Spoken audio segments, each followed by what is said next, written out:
like to present you with your Hall of Fame ring. Yeah!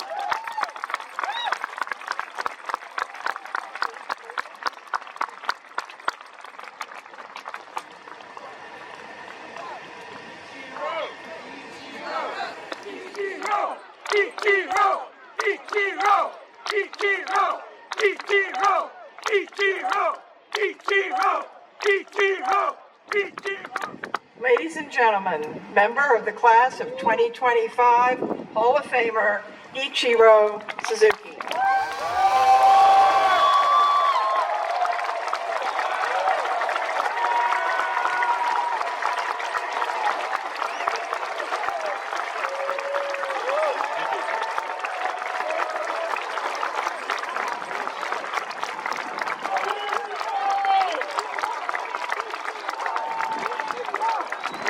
Today, I am feeling something I thought I would never know again.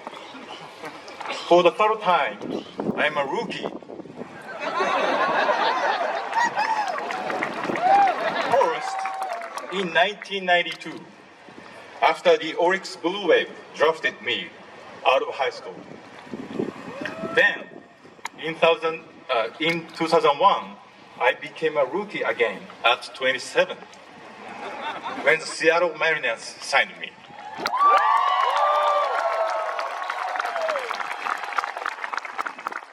As I look over here now and see men like Rod Carew, George Brett, and Tony La Russa, I realize I'm a rookie again. Thank you for welcoming me so warmly into your great team.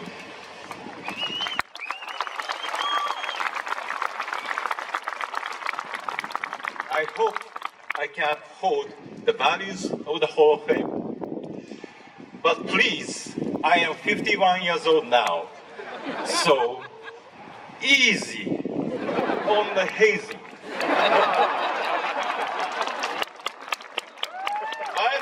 I don't need to wear a Hooters uniform again. The first two times, it was easier to manage my emotions because my goal was always clear: to play professionally at the highest level. This time is so different because I could never imagine as a kid in Japan that my play would lead me to a sacred baseball land that I didn't even know was here. People often measure me by my records: 3,000 hits, 10 Gold Gloves, 10 seasons of 200 hits. Not bad, huh?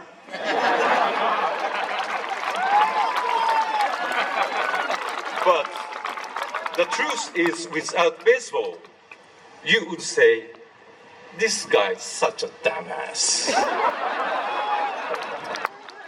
I have bad teammates, right, Bob Costas?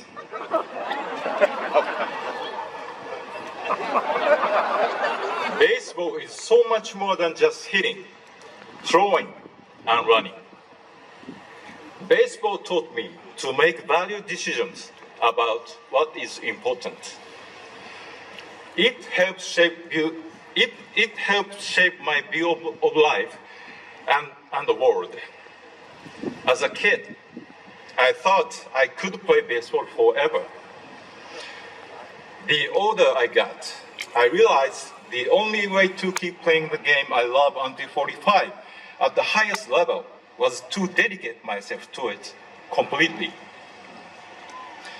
When fans use their precious time to come watch you play, you have a responsibility to perform for them, whether we are winning by 10 or losing by 10. I felt my duty was to motivate it the same from opening day through game 162. I never started packing my equipment or taping boxes until after the season's final out. I felt it was my professional duty to give fans my complete attention each and every game.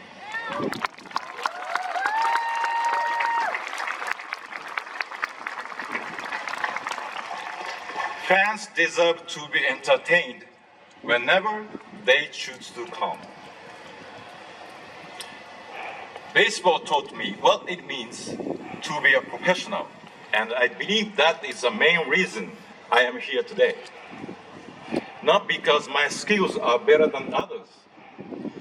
3,000 hits or 262 hits in one season are achievements recognized by the writers. Well, all but one of you.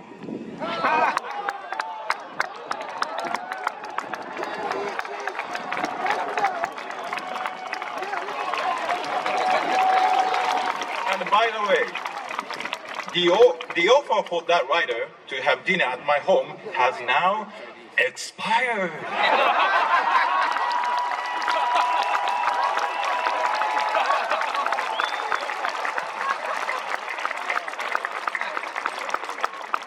I could not have achieved the numbers the writers recognize me for without paying attention to the many small details every single day, consistently for all 19 seasons.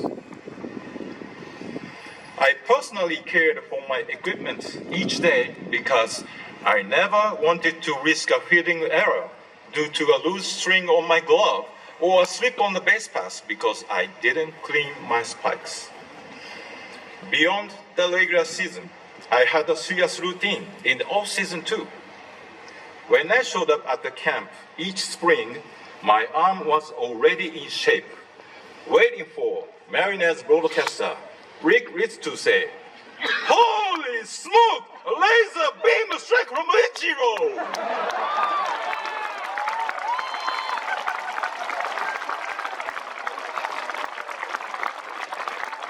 If you consistently do the little things, there's no limit what you can achieve.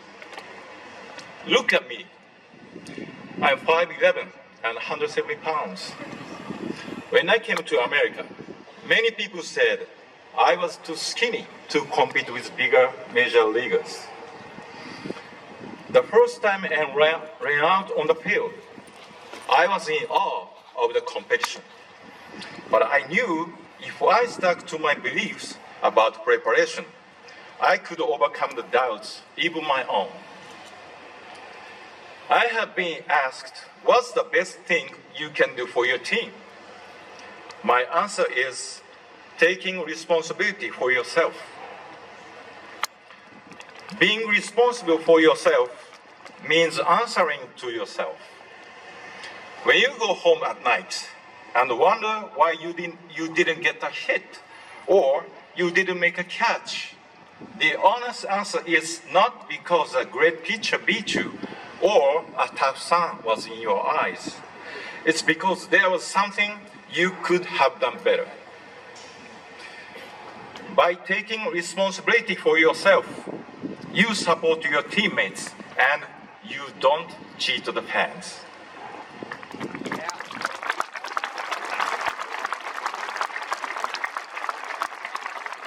As a kid, my dream was always to be a professional baseball player.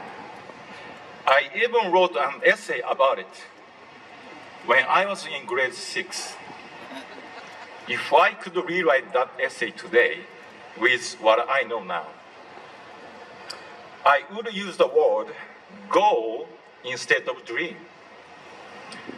Dreams are not always realistic, but goals can be possible if you think deeply about how to reach them. Dreaming is fun, but goals are difficult and challenging. It's not enough to say, I want to do something. If you are serious about it, you must think critically about what is necessary to achieve it. I wrote that daily practice and preparation were important to become a professional player. As I continued to set my goals, I also came to understand that consistency would be the foundation to achievement. I encourage young players to dream and dream big, but also to understand the difference between a dream and a goal. In order to make your dream your goal, you must be honest in thinking about what is important to achieve it. In that essay, I wrote that I dreamed of playing for my hometown, Chunichi Dragons. I knew nothing about American baseball then. I simply loved baseball and wanted to play it wherever I could at the highest level for the rest of my life. I achieved the first part of my goal when Oryx drafted me. I won the batting title in my first full year and each year after that when I played in Japan. From the outside, it may have seemed like everything was smooth and I should have no worries. However, inside, I was struggling to understand why I was making results. I was searching for something that I could not find. In the middle of my internal struggle, something historic happened. Hideo Nomo became the first major leaguer from Japan in my lifetime. His success inspired many, including me. Thanks to him, MLB was always in the news in Japan, and MLB games were broadcast on TV. Because of Hideo Nomo's courage, my eyes suddenly opened to the idea of challenging myself by going somewhere I never imagined. 野茂さん、ありがとうございました。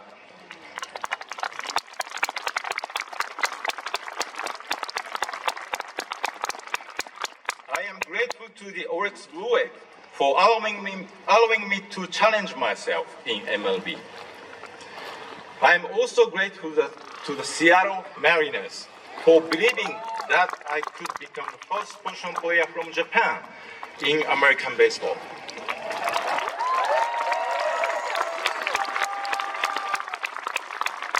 I have been in love with Seattle and the Mariners ever since.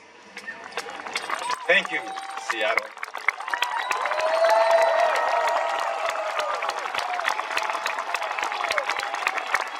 I am thrilled that this great honor reunites me with the general manager who signed me, Pat Gillick.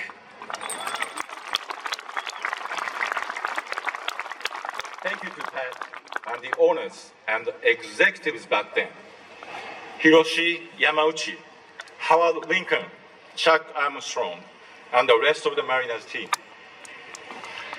To current executives, John Stanton, Jerry DiPoto, Kevin Martinez, and the rest. Thank you for bringing me back to the place I belong and allowing me to make Seattle my permanent home.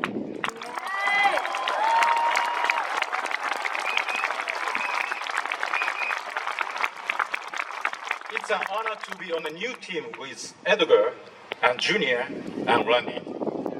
Thank you guys for coming today.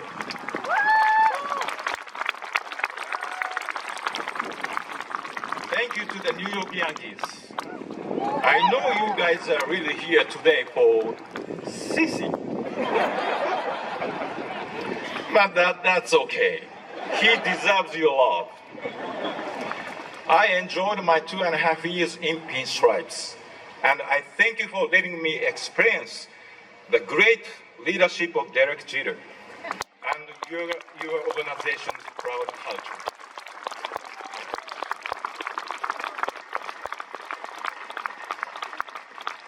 And to the Miami Marlins, I appreciate David Samson and Mike Hill for coming today. Honestly, when you guys called to offer me a contract for 2015, I have never heard of your team.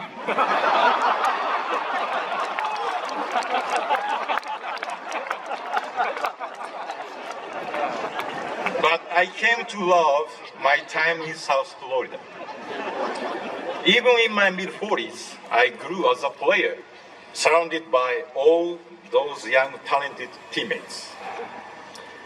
The way they jumped out of the dugout in Colorado to celebrate my 3,000th hit is something I will never forget. The happiness to share that moment with me was so genuine and sincere.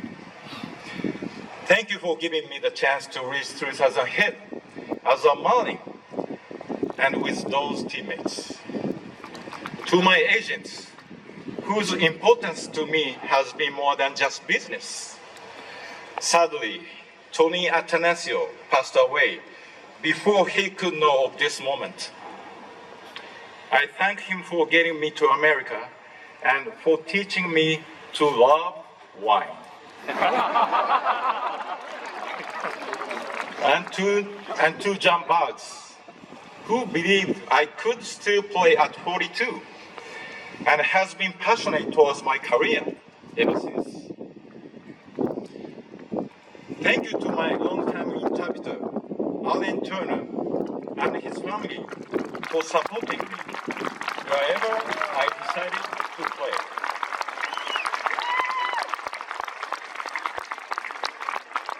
Thank you also to Jane, Josh, Chester, Whitney, and the entire Hall of Fame staff. And of course, to Jeff Idelson. Without you, I would have never come to appreciate this incredible institution. Congratulations to Cece, Billy, Dave Parker, Dick Allen, Tom Hamilton, and Thomas Boswell.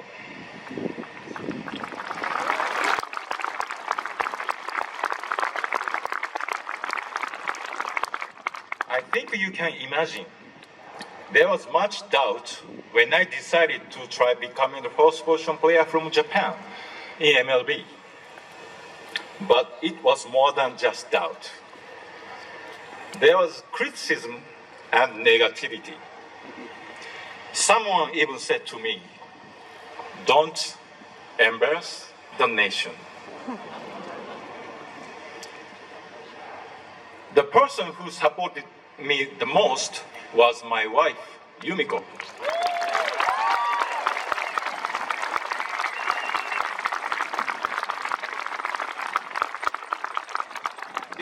It would only be natural if she had doubts too, but she never made me feel them.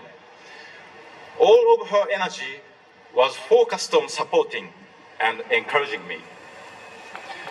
For 19 seasons in Seattle, New York, and Miami, she made sure that our home was always happy and positive. I tried to be consistent as a player, but she's the most consistent teammate I ever had.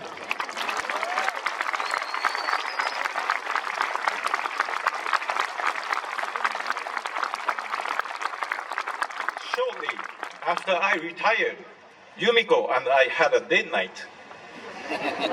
We did something we had never been able to do while I was a player.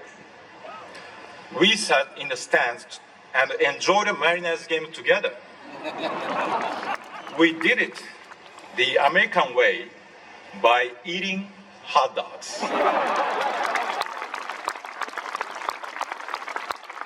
Of all the experiences baseball has given me, enjoying a hot dog at a game with the person most responsible for helping me reach this moment is the most special.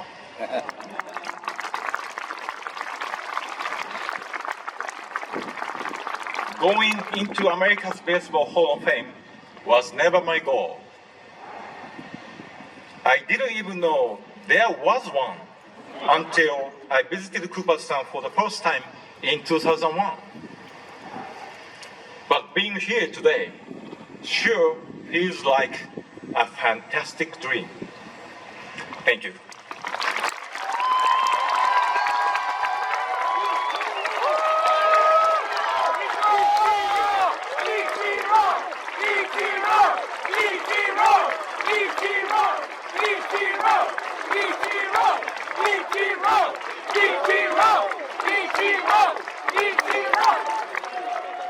Ladies and gentlemen, the Hall of Fame class of 2025.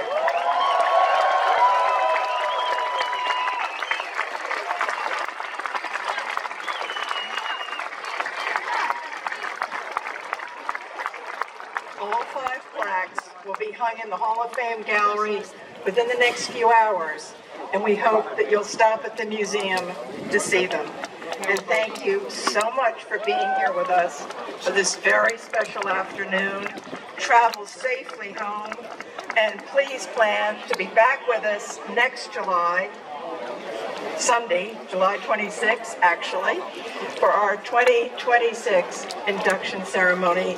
Thank you again.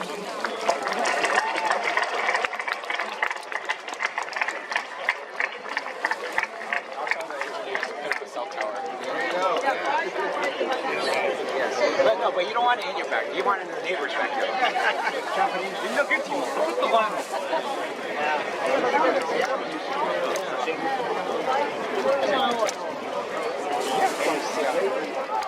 Ichiro!